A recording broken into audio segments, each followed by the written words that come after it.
Hello, everyone. Woo. It's Sarah and Katie here. I guess we can start our webcam.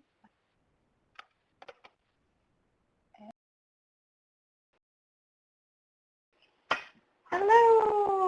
So welcome from the Meal Exchange National Office. My name is Sarah, and I'm the Programs Director here at Meal Exchange. And sorry about the flickering lights. We'll try to calm it down. We're not in a discotheque, we promise. Or are we? And this is Katie Field, the fabulous Trick or Treat organizer who many of you have been connecting with. So she's going to take it away, but we'll wait maybe a few minutes just for any stragglers that come along. So again, it's great to meet everyone virtually. Hopefully we'll have the chance to speak later on, because I know I've been with you. So we'll get started. Great, and it's great to see everyone. Folks are using the chat box, so feel free to at any point send along questions or thoughts, and we can answer those. As well as at the very top of your screen, you can see there is someone sort of looking like a raise your hand, and that is the raise your hand option. So if you are able to test that out, that would be great. If folks want to try the raise their hand option just so we can see. Oh, great. Amazing. Okay. So at this point, everyone's microphone is off, but at any point, we will open it up. It's just to kind of keep sound a little bit quiet right now. So if at any point you have a question that's easier to speak than type, just give a little flag in the chat box, and we will absolutely open that up as a space. Perfect.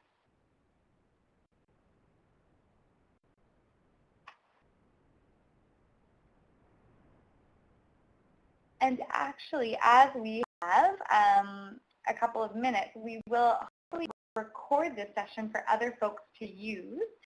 So could we get a raise of hands if folks are comfortable with this being recorded? Oh, awesome. Okay. What a great function. Yeah, it's great.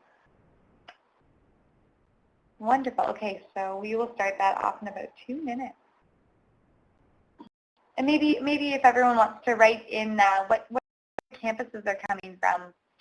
Just so everyone can know. I know that we know on this end, but it's great to share with one another.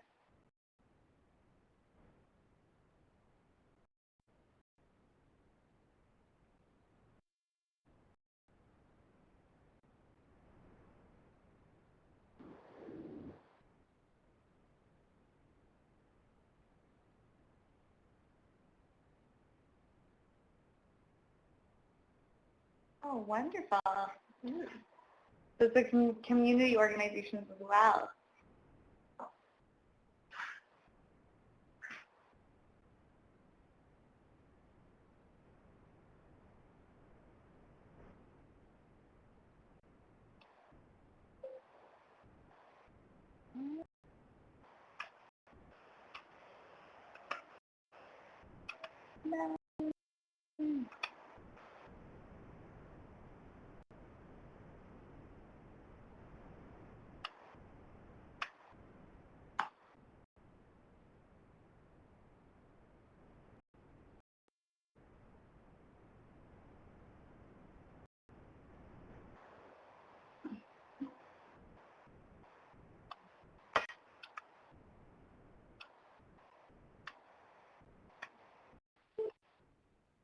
Oh, great. Hello. Hi. Hi, welcome on. This is David from McMaster. Oh, wonderful. Hi, David. Thanks, David. Hi, how's it going? Wonderful, thanks. So we've got, you're on computer and phone. That works well. Okay, awesome.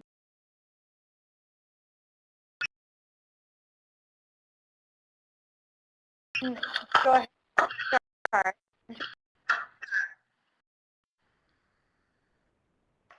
David, if you wouldn't mind Yes. just, if you speak, it will mute your phone just for now. And it would be great to hear your experience because you are a well-experienced trigger coordinator.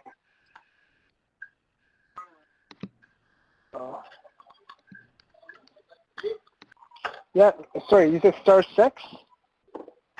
Star 3 should work. Star 3. Okay, no problem. I can do it right now. Thanks so much. Great. Okay.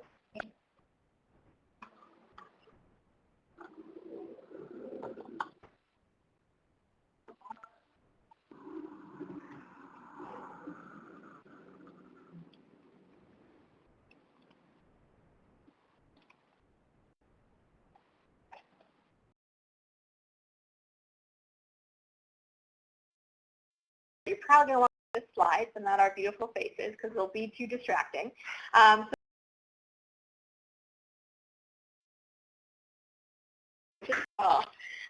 So tomorrow we're having a big packing day, so if you sent in your mailing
what questions you have and how we can best respond to them. So we'll try to make it as user-friendly as possible and really just make it about answering your questions and being as informative as possible. So to get started here, like I just said, we're going to be structured as follows. So we're going to say, what is a trickery campaign, and do a brief run through with that, because I hope as organizers you have a good sense. What is the difference between a trickery traditional campaign and a 2.0 option, running your campaign, and then we'll open it up to questions at the very end. Chances are most of your questions will hopefully be answered throughout the presentation. So we have a temperature check in here, but given we only did the run through of where people are from, and given I've kind of come to know your names pretty well from the registration process, I have a good sense of where you're from and returning campaign. I think we're okay to skip that for now. Hello? Hello? I think we said someone call in here. Yeah. So to get started here, so as we know, it does take place on Halloween. I feel that's a given. But it's such an amazing opportunity because Halloween is one of those unique holidays that it's very well known that on that exact day, around a certain time, the community opens its doors and Canadians just know what to do. They know you can go door to door. They know you need to provide candy. It's really a very unique engagement piece, and it's so unique that we're very lucky we get the chance to capitalize on it. So it's October 31st, and it really is our flagship program. So here at Meal Exchange, this will be our 15th year running it, which is phenomenal. And it's completely youth-led. So we organize from our end, and then it goes out to student leaders and also to youth across the country, and then they organize local campaigns everywhere from Moncton to Prince George, up to the territories, and we've even had international campaigns sign on. Currently, we're going to have one sign on in Australia. which is probably as far as you can get, which is amazing. So there's two components to the Trick or Eat program. One is food drive in the traditional sense. So it's door-to-door collection. So what's going to happen is your volunteers on Halloween, they're going to dress up, relive their glory Trick or Eat days, and they're going to gather. You're going to split into teams because, as you know, you can't go trick-or-treating with 1,000 people at a time. It gets kind of difficult. So you're going to break off and do separate routes. And then you're going to go door to door, knock on the door, say trick or eat, use the scripts that are outlined in your organizer or participant guide, and then you basically ask if they have a donation. Their donation, you thank them, and you move on to the next house. You'll probably get some candy, which is a benefit of this program. So treat it like you would if you were trick-or-treating normally, as in if it's not open, it sits up for grabs. And we have a lot of people that participate on the site itself. So typically we can get around 6,500 trick-or-eaters, and we've been known to go up to 100,000 households, which is huge. And again, that's all across the country. The second part to the Trick or Eat campaign is generating monetary donations. And this is very important, and a lot of campaigns tend to try to gloss over this, but it's really, really crucial because in addition to canned foods, a lot of food agencies require monetary donations to help them do other aspects of their programming and allow them to really go beyond the emergency food needs. So it helps them to create gardens and other programs, cooking classes, and essential services that really help to move beyond just the emergency food need and start to tackle the larger issue of food insecurity in Canada. So this is the online fundraising software that you should all have registered on by now. It's called Untitled, and you can link to it through the Trick or Eat website through the button Register on the top right-hand corner. So like Sarah mentioned, we have 50-plus campaigns that are signed up. Our goal for this year is to get 75. And as of now, like Sarah mentioned, they're all across the country. So we have campaigns everywhere from northern BC to southern Ontario to way out on Newfoundland. So all across. It's a massive effort with massive engagement, and the only thing that would be remotely close to it would be We Scare Hunger, which is an initiative of We Day. It's similar, but in terms of the size and the scale, our event is definitely the most unique, and we've been doing it far longer. So I'm biased because I'm on this side of things, but that's the difference between them. So to date, we've raised over 1.2 million meals. We've mobilized over 40,000 youth to take action. And let's face it, we've had tons of spooktacular fun. I mean, look at those girls right there. 4 thumbs up. That speaks for itself. So this year's theme is collecting food and raising voices. So it's a new theme that we've never gone with this year. We felt that it was really important, and we felt this way for a lot of reasons. The main one being the fact that hunger is on the rise in Canada. It's real, it's unfortunate, and like I mentioned, we have been doing this campaign for 15 years. So what we've noticed is that, over these 15 years, while there's been many efforts to try to alleviate hunger through canned food donations, it's really not helping to address that larger problem in the sense that a lot of Canadians can't afford the sufficient healthy food they need as part of. So as you can tell from the graphic, it's continuing to climb. So over 500,000 people between 2008 to 2012. It's a huge leap. We don't have the current numbers just yet, but unfortunately we're assuming it's on the rise. So it's of information to look at, and it's something that we will be incorporating into this year's materials, which we'll get to in a second.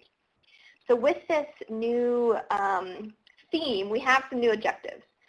So one of them is to better align ourselves with our mandate, because Meal Exchange is an organization, we pride ourselves in looking towards long-term solutions to alleviate hunger.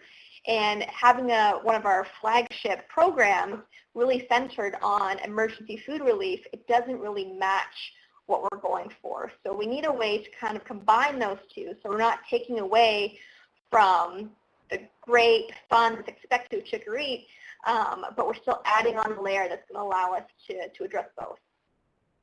We also want to educate volunteers and households because it's really important that we feel they know that hunger is on the rise and emergency food relief through charity isn't the answer. Find solutions to people out of poverty so they can afford the things they need.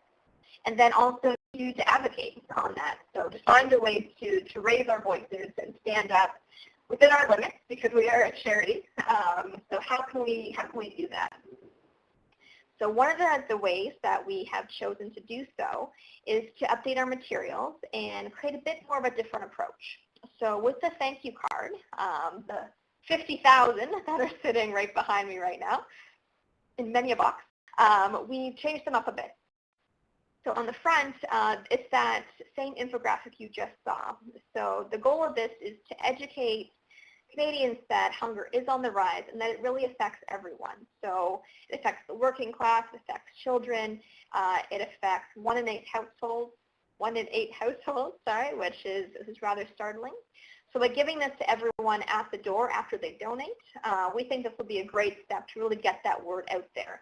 Because again, if we're going upwards of 100,000 homes, that's an opportunity to educate 100,000 Canadians. The back of the thank you card is more of our call to action. So the front will have this great piece of information. They'll be able to flip it over, and then that's where they have the opportunity to really step up. So we're calling this our raise your voice aspect because what we want to do is we want to create a national conversation about hunger. We want to bring attention to the issue. We want to destigmatize the issue. And we want to get Canadians thinking about positive ways to really end this problem that we're facing. So what we're going to ask them to do is basically one question. And that question is, with hunger on the rise in Canada, what can Canadians do to end it? So we're hoping that on Halloween and the weeks leading up, we'll have lots of answers flowing in. We'll have the hashtag Trick or Eat attached to it so we can track it and monitor it and add to it. And so this year, in addition to the education piece, we're getting really social, and we want to include as many Canadians as possible in the conversation. So what is this 2.0? You're probably asking yourself if you haven't read the guide, and it's a very valid question, so I'm going to jump right into it. So Trick or Eat 2.0 is very similar to traditional Trick or Eat. There's just a couple minor differences. So with this new thank you card in hand, when your volunteers go door to door and they do their collections, they're going to hand it over. And if you're running a traditional campaign, you're basically just going to hand them the card, and then on the back, you're going to let the residents do the call to action. So they'll take it upon themselves, get out their phones or go on the computer and answer the question.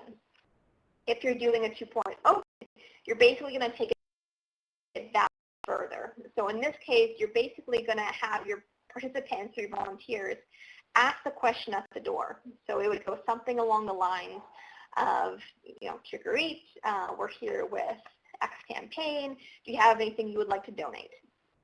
Or are you able to donate? If so, that's great. They'll hand over the donation. And then that's when you would step in and say, thank you very much. I don't have the script in front of me, but it's all in there. This year, in addition to collecting cans, we're also raising voices. Do you mind if we ask you one question? And then you ask the question, and then you have two options. You could either jot it down on a recording sheet, which we will provide to an appointed social media person to get those answers back to us, or if you have the capacity, have your volunteers bring their phones with them and live tweet at the door. It'd be a way to really engage a vast amount of people really quickly, and it would be a really neat option to see really what comes back. It's a question that we have tested. We did a test run in Toronto's Annex back in the summer, and what we found was people were very keen to answer, and even if they weren't, they would say, I didn't know hunger was on the rise, I don't really know, but thank you. So we didn't really encounter a lot of problems, but it is a pilot campaign for us, so it will be a good test year to kind of see how this runs. But with that in mind, You're not expected to have full conversations by any means, so you're not expected as a volunteer, if you're doing a 2.0 campaign, to go and have an in-depth discussion for 20 minutes about food security. It's not what we're asking. It's really just to go one step beyond the script, ask the question, record the response, and thank them. So that's the difference. And with that being said, if your volunteers are doing this script, we do recommend that you have a volunteer training session beforehand. Just a quick hour training where you can give volunteers a chance to meet each other, let them practice using the script, and really explain to them why we're doing this, if they're going to put in a bit more effort to it. So with this, there is going to be another webinar happening next week. You should be getting an Organize number 2 tomorrow with more information about it. But if you're looking to take this route, I know some of you know you're going to do it. We'll be in contact more, and with that webinar, we'll have a chance to really dig into training and give you all the tools you will need. So everything from a handout that you can provide to the presentation you can give to really just the play-by-play to make it as simple as possible, because we don't want you putting in any extra work. We know organizing a trickery campaign can be intensive depending on the scale you're looking to do. So organizing your trickery campaign. I'm not going to go into huge detail because I find the organizer guide is fairly comprehensive. It was meant to be your play-by-play go-to guide. So if you haven't checked it out yet, I strongly recommend that you do so. It provides a lot of great tips, and it really goes through every single detail.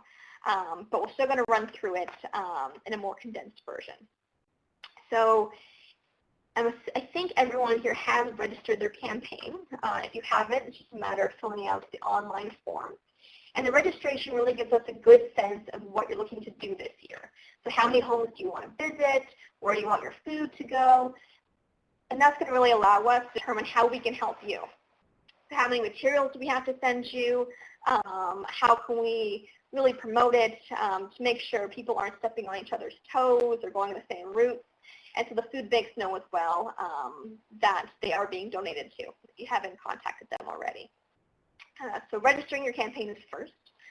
Once I have your registration and I know who you are and what you plan to do, from there I create your online campaign page. And that's the same platform that you would register on as an individual, like was mentioned before. So what I've done here is I've shown a picture of Acadia, their campaign page. So as a campaign, it's different from a team. So a campaign is the organizer's grander effort. So campaigns would be schools, so Ryerson, McMaster, Acadia, or community campaigns like the Rotaract Club or Dijon Homeschool or any one of those larger campaigns. It's important to have a campaign page because by having a campaign page and by having people join your campaign, your participants are able to form sub-teams. And these teams really help to build momentum, they help to gain participation, and it lets them feel like they have their own little group within your larger effort. For instance, if you're running Wealth Trickery, which is our biggest campaign, you know, and let's say you're the arts club at Wealth and you want to kind of do an event or participate, you know, with your friends, make sure you're all doing things together. A team's a great way to do so because you have your own team page, which you could fundraise together, and it also helps to coordinate routes. So, organizer, if you have lots of teams, it's easy for you to say, okay, team captains, let your teams know this. Or, okay, team captains, this is the group that your teams are going to go on. So it really helps make it more manageable from your end, and then it helps it be more personal from the participants' end. So that's your campaign page. Let me just get my pointer here. If your participants, oh, where'd it go? Come on. There. Want to join a campaign, they have the option to do so right there. So I believe most of you, your campaign page, if you don't know where it is, you can go to the RTES forum and look up Find a Campaign, and you should be able to search it. So if someone goes to your campaign page, they want to join your effort, they think it's awesome, I really want to be part of Arcadia Trick or Treat, they can join it by clicking that button. Click that, they are going to be prompted to register.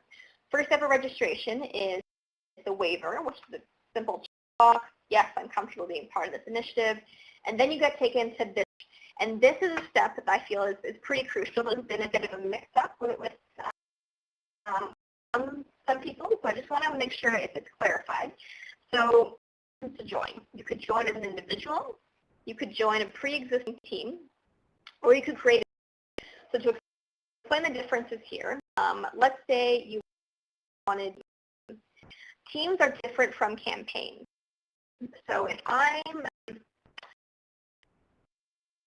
I guess, just Katie from Acadia, and I'm looking to the Acadia team, since Acadia is a campaign, if I go to team in Acadia, it won't come up.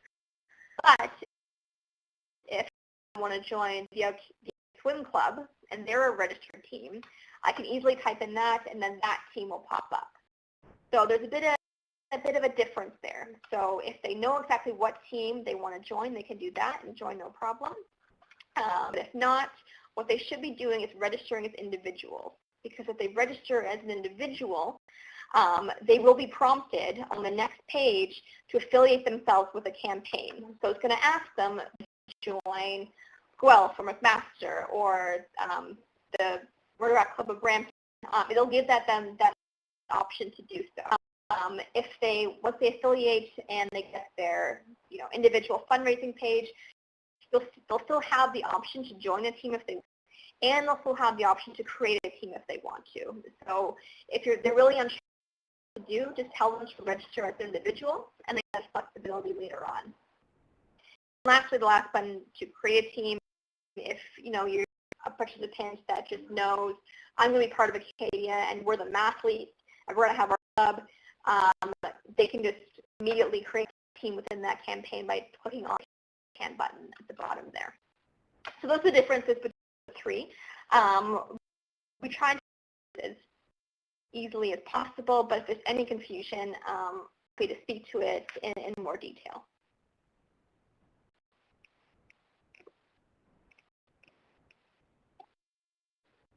Right, so the next step, once you kind of get your page set up and you encourage people to join, is you want to do your logistics, and that's before the guide. I'm not going to go through step by step, but there's just big things you want to look at. So you want to make sure that you're secure your meeting location, because before you actually head out, you want to gather all your participants together, make sure everyone's on the same page, make sure everyone knows where they're going in terms of their Canvas route. And then also, too, you want to psych them up. They come out to you and, they're looking to have a good time. It's Halloween. So make it almost like a pre-party. You can have some music blasting. You could have a speaker from the organization you're supporting speak to why it's so important that they're getting this donation, both monetary and with canned goods. Really make it your own little event. So feel free to run with that, but just make sure you have a location in place. That it's better to start earlier than later. You also want to determine how your food is going to be collected. And with this, the aspect you want to do is you want to see your organization that you're donating to, because they might be able to offer resources, whether it be pickup bins, whether it be extra volunteers to help load. It can be very valuable, so I really recommend you would do that. If your Canvas routes, make sure you know where you're going. It's always a good thing to know. The more teams you have, the more area you can kind of stay out and cover. But you as the organizer get to determine where in the city you get to be doing your collection. If you're a part of a school, you want student union approval. And then last, find some friends to help, because let's face it, running a big sugary campaign on your own, you can do it, but it'd be more fun and more the stress if you have some good friends behind you, especially if you're a student, classes and other obligations to worry about. Don't be afraid to ask for help. One of the biggest pieces of feedback we got from organizers in past years is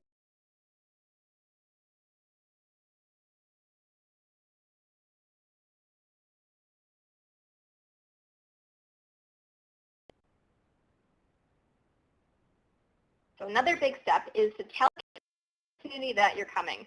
Because let's face it, if you just show up at someone's door, they're going to go to their pantry and pull out that old can of in the very back that no one wants to eat. So to make sure that the community agency you're supporting gets good food, you want to make sure the community knows you're going to be knocking on their doors on Halloween.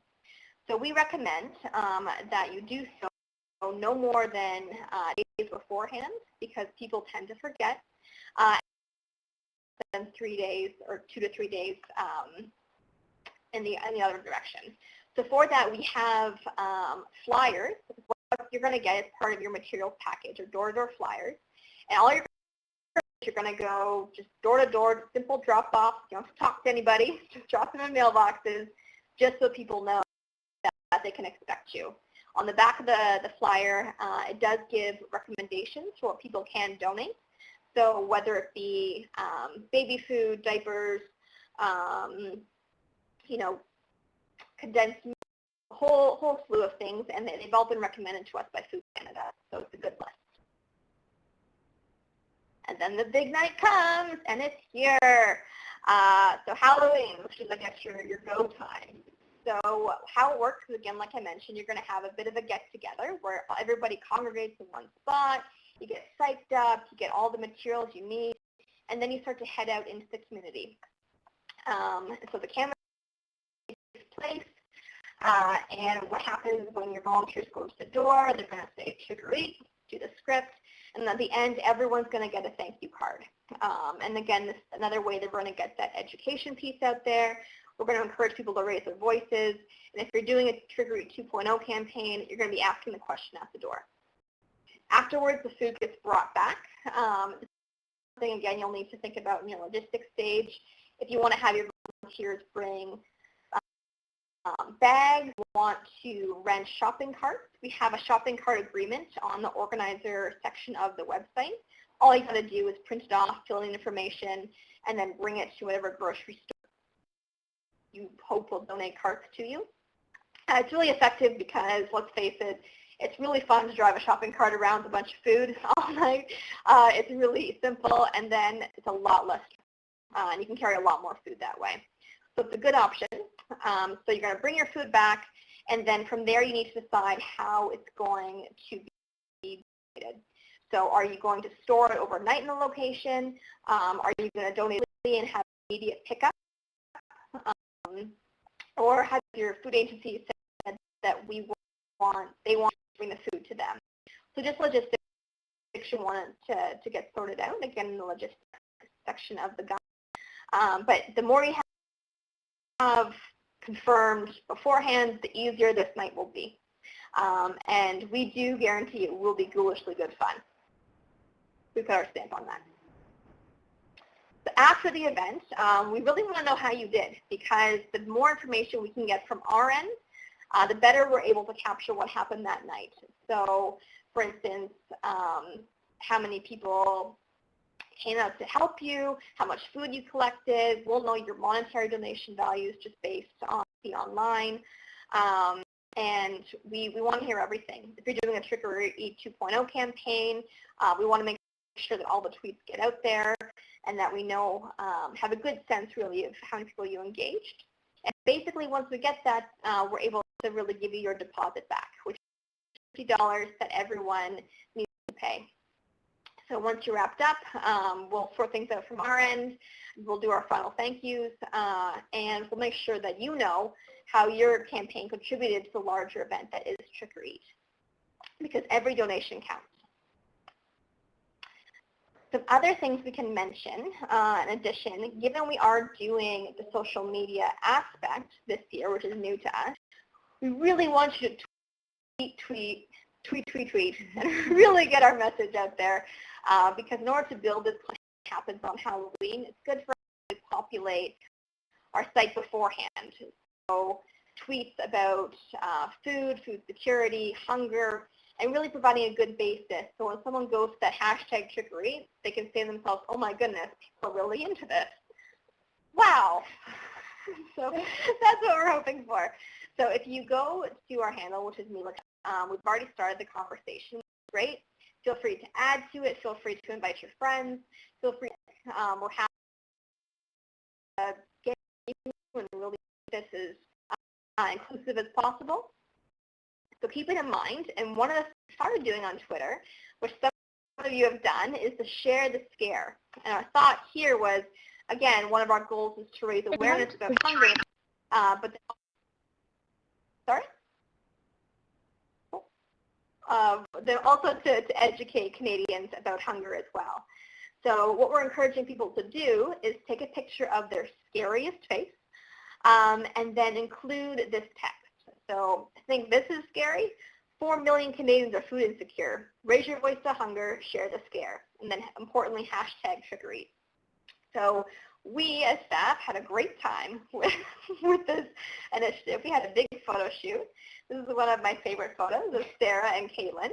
Caitlin the zombie and Sarah who has a star growing out of her eye. Very attractive. Dana was another program manager. He had a mask and a severed. And then I was some weird zombie thing. So make your scariest face. You don't have to go as intense by any means. We're very happy to see you sit in front of you on your computer and just do a growling face. Really, anything you want to do that you're comfortable with to get the scare out there. So after you take your photo, tweet it with the caption and then with the hashtag, and encourage people to share the scare. Again, the more people we have tuning into our hashtag, the more we can build it up, and the better prepared we'll be for Halloween night. So at this point, that was a bunch of information to throw at you, but I thought we could jump into questions. Mm-hmm. So Sarah, being the tech expert for tonight, I'll still turn it to you to see how that would be best, if we want to do audio or if we wanted to have those typed in. Right. Great. So maybe what we can do is raise hands at this point, and we will hopefully get everyone who would like to use the microphone. The only factor here is if you would like to use a microphone, right at the top of the screen there should be a white microphone, and if you click on that, you should have the ability to enable your microphone. Looks like many of you do. So maybe we could just do a raise of hands at this point to see if anyone has a question.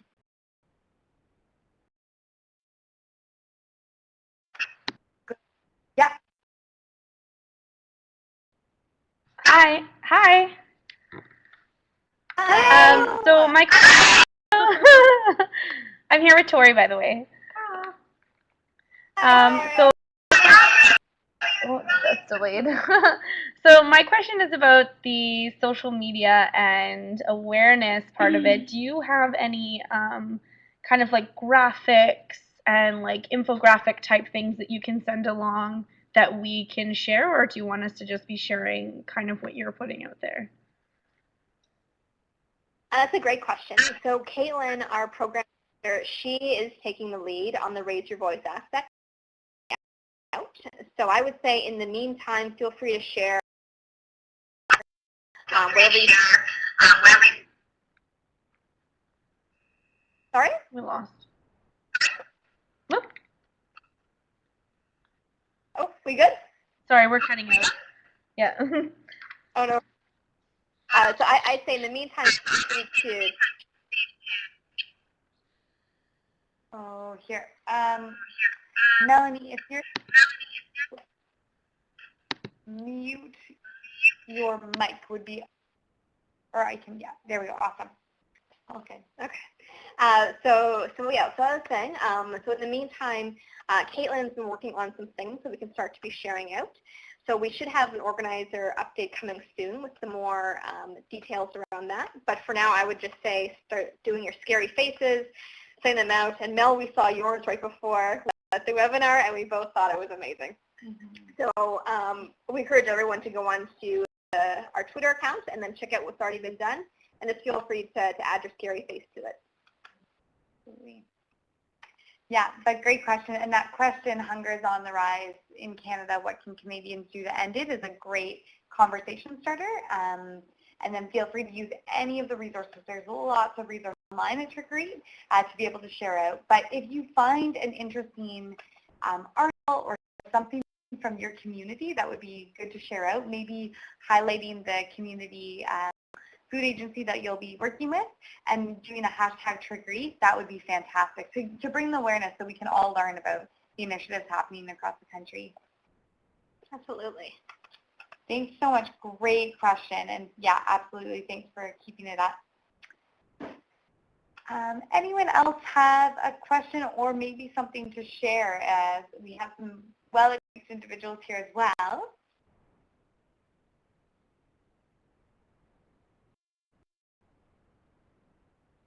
Linda, yeah.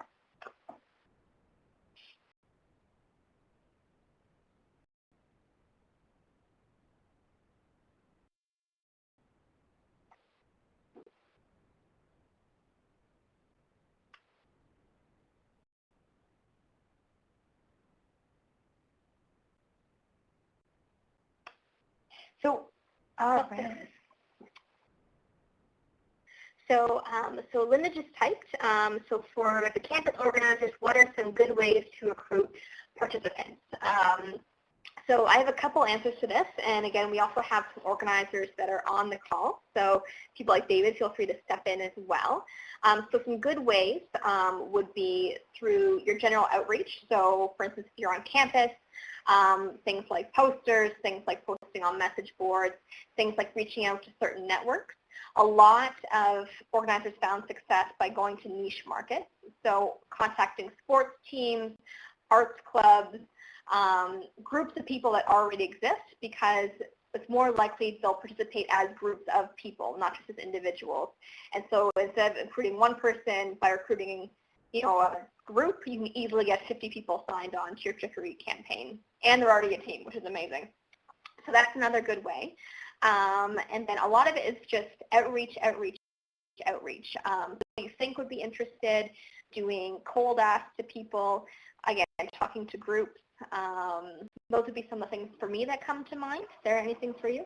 Yeah, and also maybe connect with some professors or classes that you know are focused on social issues or geographic issues where this topic of food insecurity might be quite important to folks, and either doing a class announcement or maybe even seeing if professors would be able to encourage students to participate as maybe part of a class project or just as a learning experience that they think might appeal. Also tabling too. We know some of our organizers in their student centers around campus just set up a table for a couple hours and just recruit people on the spot that way. So that's another way to generate some buzz. I mean, if you stood behind a table and had Darth Vader next to an Easter Bunny, I mean, that creates conversation. So it can easily draw some people over. Absolutely. Anyone have anything to add, any ideas of things that have worked quite well? And then, Chris, we will get to your question.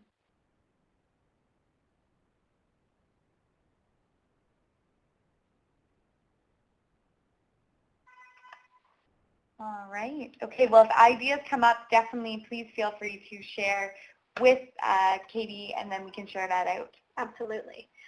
So, Chris, that came to your question. Do get all participants to register online also? Yes.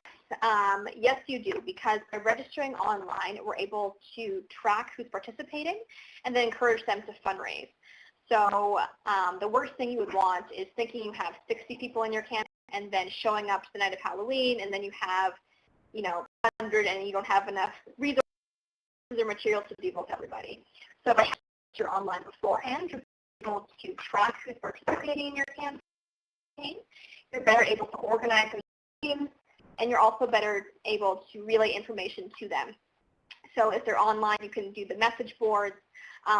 We'll have record of them. So one thing to mention is with the organizers in the last organizer guide, the organizer accounts, or the campaign account, sorry, to make sure you have full lists of your campaigns or the participants that are registered for your campaigns. We'll have to do that on our end, so create those lists for you and send them out on a weekly basis. It's just an unfortunate function of the software that we're using. We're hoping that next year it will move in a direction that will make it much easier for you. But in the meantime, you can just keep a lookout on a weekly basis. We'll set a time where you can expect lists of your participants to come in so you can contact them easily. And then another thing, by having everyone register online and you have team captains form, your team captains can be great also at relaying those messages out. So to sum up, absolutely, the more people you can get online to have their accounts, the better. Yeah. The other aspect of that, as Katie mentioned, is fundraising is a core part of this.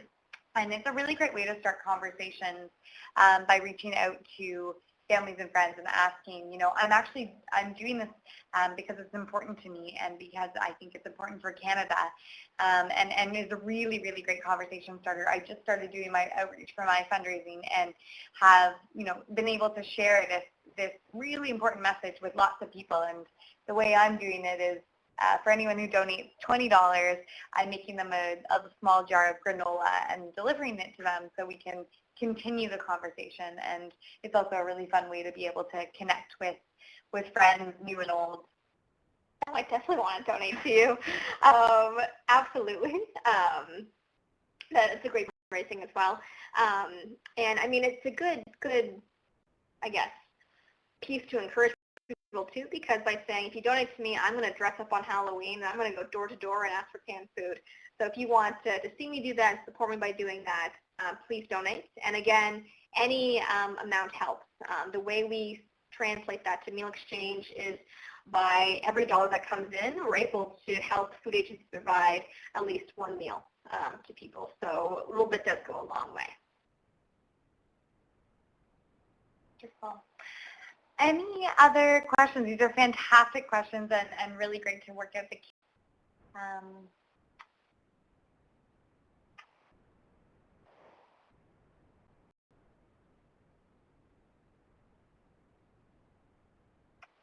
And maybe if there are no specific questions at this point, does anyone have something exciting to share? This is a really unique opportunity. We've got coast to coast online. Anything to share about either an experience you've had with Trick or Treat or a hope or challenge you foresee this year?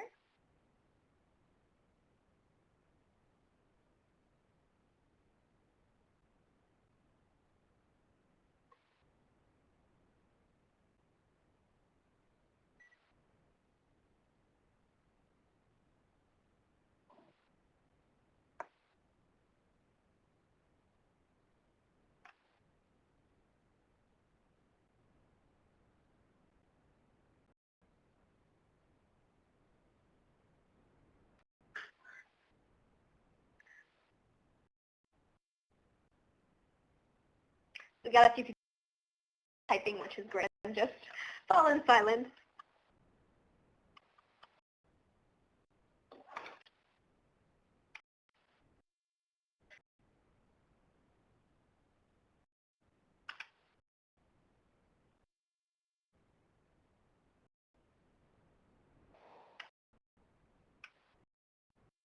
So I'll just read out what David just typed out. But he wants to share that creating a team package saves you a lot of time, which is a great point. So team captains, they're putting resources for them in terms of how they can communicate teams, route package in terms of where you'll be missing. That can save you a lot of time because it takes onus off you, because you could have, instead of people, you have 4 people that you communicate to who spread the message to.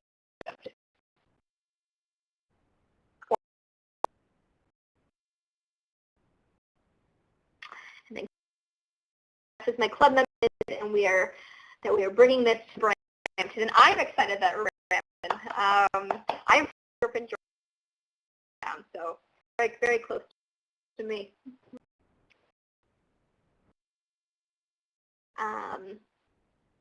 When will our organization campaign pages be ready to go? So your campaign pages are ready. So if you have registered, if you go to the fundraising software, the easiest way to get there is to go to the web page, click on the register button. That'll take you to the main page. You can go to the campaign, and then campaigns that are registered are up on there. Also, too, you can go to the Trickery website, on the locations page. Everything's listed, so if you click on one of the right to that campaign page to start organizing, to start fundraising and have people join the team.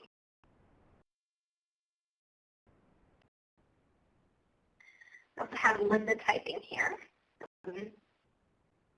So we are really hoping to educate the participants that take part in Trickery this year and are doing things by inviting to come to campus to give a talk on food security issues. Amazing. And they are very resourceful people and know, oh my gosh, keep going, a lot about the food issues in our community. I think that's a great idea. The more your food agency involved, the better. I'm sure they would love to have more of a presence, be able to share why donations are really important. So it's wonderful. So whether it be or whether, again, they just come to your kickoff event, gathers beforehand to give you, that can also be really impactful for students and participants to hear, because if they know exactly where the food's going, it's needed, it creates that personal connection to them, and they may be more inclined to donate more so or participate in any other events or functions with that agency later on.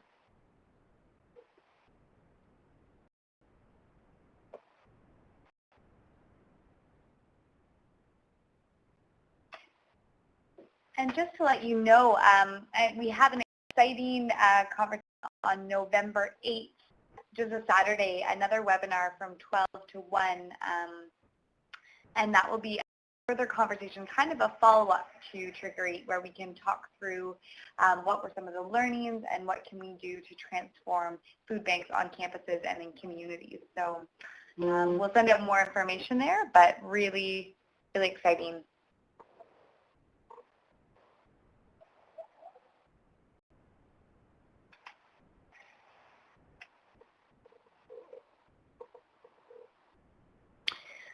Great too. Another point from Linda. Another way to get the conversation started is to facilitate a small activity before the participants go out and trick or eat. For example, you could do a food association game and have a small foam ball be tossed around and have participants say the first word that comes to mind when they think of the word food security or hunger. Great. So again, a great way to really have fun with it, but also engage your group, and that's a great idea. Word association. I got on. Yeah, but good clarification. So that's great. Now on the call, any tips that they'd like to share along those lines?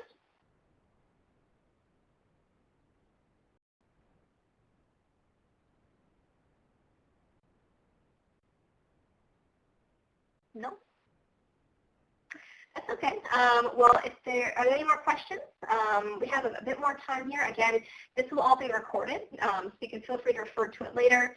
And then as well, we also do have 2 more webinars coming up. As mentioned, there will be one next week that will be just focused on Trickery 2.0 and getting your volunteers trained to go door to door, and by trained, just practice in going door to door. And then there'll be one the following week on the 22nd, I believe, the Wednesday. It'll be similar to this in the sense that we'll run through for the organizing pieces, given it will only be 4 organizers. And then it'll be a great chance again to ask questions, get some last minute clarifications if you're running into problems or to get stumped, or if you're just looking for some inspiration for your campaign. And this, actually, David, this is a question for you. What kind of things do you include in the captain packages?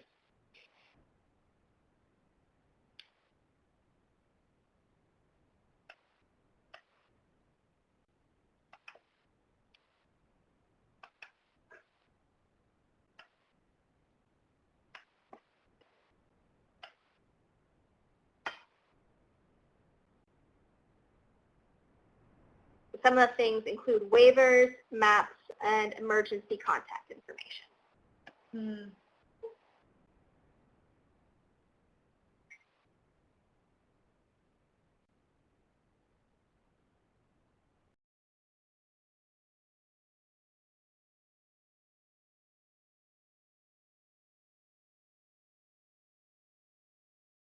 given we have the new aspect of the Raising Voices, I would recommend printing off some scripts for your participants.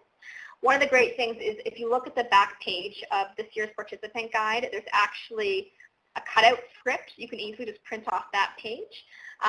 It's nicely laid out. It's very Trickery branded, and that would be just a great, easy way to give to your participants. So I would recommend doing it, and that's the best place you can find it.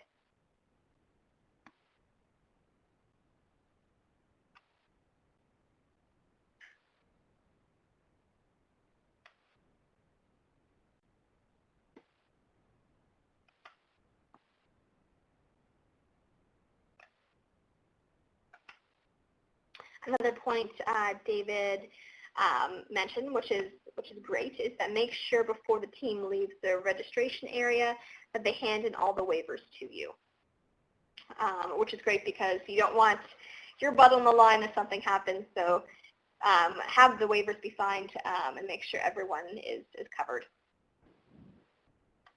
You'll be able to count them and see how many participants actually went out, which is another great way to count your numbers as well. Because while some people online will say they're coming, you never fully know. So they're a great way to gauge participation rate. Great points, David. Yeah.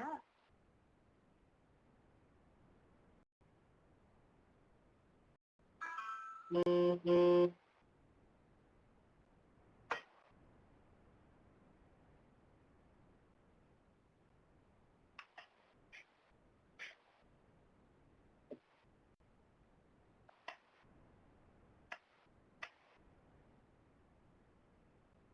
Also, debrief, another point from David, debrief with your teams after the event so you can make a transition report for next year.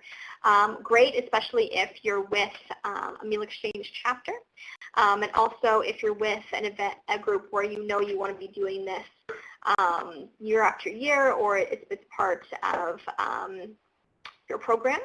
So that's another great point that's been brought up. Also, by debriefing, it provides a bit of a wind down. Some previous campaigns have also used it as a second chance to have a bit of a party. So really, that's another opportunity to make it your own and decide how you want to have that portion of the night. So whether it be a debrief to thank everyone, because everyone, of course, loves to be thanked, to again hear from some kind of speaker briefly, and then potentially to do some kind of after event, whether it be for more bonding or just for some more fun Halloween festivities.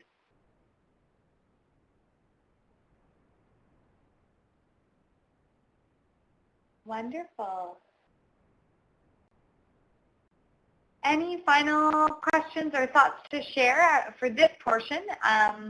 We can absolutely, can we make this available, this presentation available to everyone so they could pass it on to other? Absolutely. Yes, so we're recording it with the intention that we can spread it out. So if someone really want to catch this and they missed this, we'll provide a link to you so you can share it on. Or if you want to go back to a certain section to get a certain tip or a certain piece of advice, you're more than welcome to do so. So we'll try to include this as soon as possible and send it out to you as soon as we can. So thank you all so much for joining. We really appreciate Trickery couldn't happen without all of you, and you're an inspiration for us. You're the reason why we come in and get so excited every day. We really hope this is going to be the best year ever, and the year with kind of the most amount of change and awareness and education. So yeah. Absolutely. And again, thank you all for joining on, and I hope it was informative and useful for you.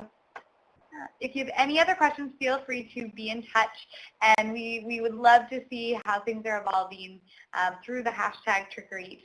And please do share your scary faces, because it's a fun way to engage so many folks in this really serious discussion that can raise a lot of awareness. Mm-hmm. And we know you have scary faces, so don't be afraid to show them. Hashtag great call.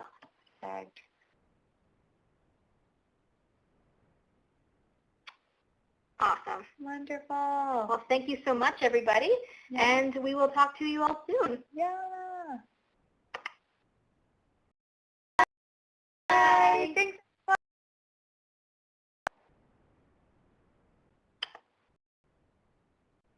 I am recording.